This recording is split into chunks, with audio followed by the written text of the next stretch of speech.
4 মাস পর আবারও ওয়ানডে ক্রিকেটে ফিরছে বাংলাদেশ। মিরপুরের শেরেবাংলা স্টেডিয়ামে পাকিস্তানের বিপক্ষে শুরু হচ্ছে গুরুত্বপূর্ণ সিরিজ। কিন্তু ম্যাচের আগেই সবচেয়ে বড় প্রশ্ন, কেমন হবে বাংলাদেশের একাদশ? 3 পেসার নাকি স্পিন নির্ভর দল?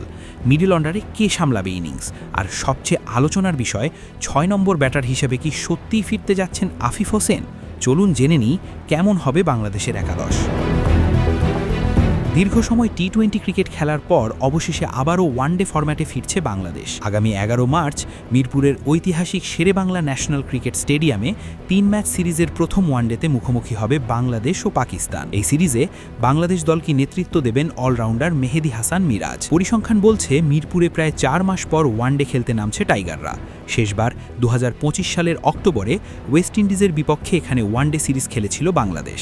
সেই সিরিজে 2-1 ব্যবধানে জিতেছিল স্বাগতিকরা। সেই সময় শেরেবাংলার উইকেটে স্পিনারদের আধিপত্যই ছিল সবচেয়ে বেশি। বিশেষ করে লেগ স্পিনার রিশাদ হোসেন ছিলেন সিরিজের নায়ক। তার সঙ্গে স্পিন বিভাগে দারুণ ভূমিকা রেখেছিলেন নাসু আহমেদ এবং তানভীর ইসলাম। অন্যদিকে পেসারদের ভূমিকা ছিল তুলনামূলক কম। পুরো সিরিজে মাত্র 2 উইকেট পেয়েছিলেন পেসাররা। সেই 2 উইকেটই নিয়েছিলেন কাটার মাস্টার মুস্তাফিজুর রহমান। তবে এবার পরিস্থিতি কিছুটা ভিন্ন হতে পারে। বাংলাদেশের কোচিং স্টাফ ইঙ্গিত দিয়েছে যে পাকিস্তানের বিপক্ষে প্রথম ওয়ানডেতে 3 পেসার নিয়ে মাঠে নামতে পারে দল।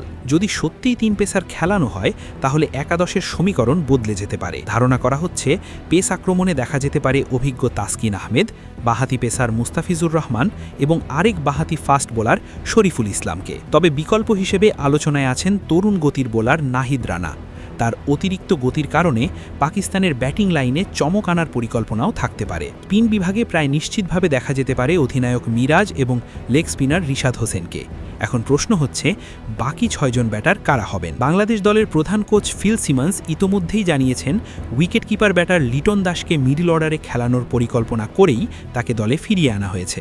তাই ওপেনিংয়ে দেখা যেতে পারে বাঁহাতি ব্যাটার তানজিদ হাসান তামিমকে, আর সঙ্গী হতে পারেন সাইফ হাসান।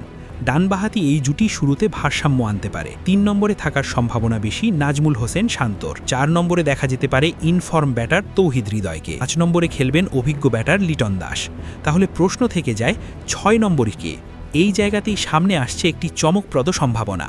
দলীয় সমন্বয় ও বাড়তি স্পিন অপশন বিবেচনায় 6 নম্বরে খেলানো হতে পারে বাঁহাতি অলরাউন্ডার আফিফ হোসেনকে। যদি এমনটা হয় তাহলে প্রায় 15 মাস পর আবারও জাতীয় দলের জার্সিতে দেখা যেতে পারে আফিফকে। বিকল্প হিসাবে অবশ্য আলোচনায় আছেন অভিজ্ঞ অলরাউন্ডার সৌম্য সরকার। তবে কন্ডিশন এবং স্পিন অপশনের কথা বিবেচনা করলে আফিফের সম্ভাবনাই বেশি বলে মনে করছেন অনেক বিশ্লেষক। সবকিছু মিলিয়ে সম্ভাব্য একাদশ হতে পারে এমন: তানজিদ হাসান তামিম, সাইফ হাসান, নাজমুল হোসেন শান্ত, তৌহিদ হৃদয়, লিটন দাস, আফিফ হোসেন, মেহেদী হাসান মিরাজ, রিশাদ হোসেন, তাসকিন আহমেদ, মুস্তাফিজুর রহমান এবং শরীফুল ইসলাম।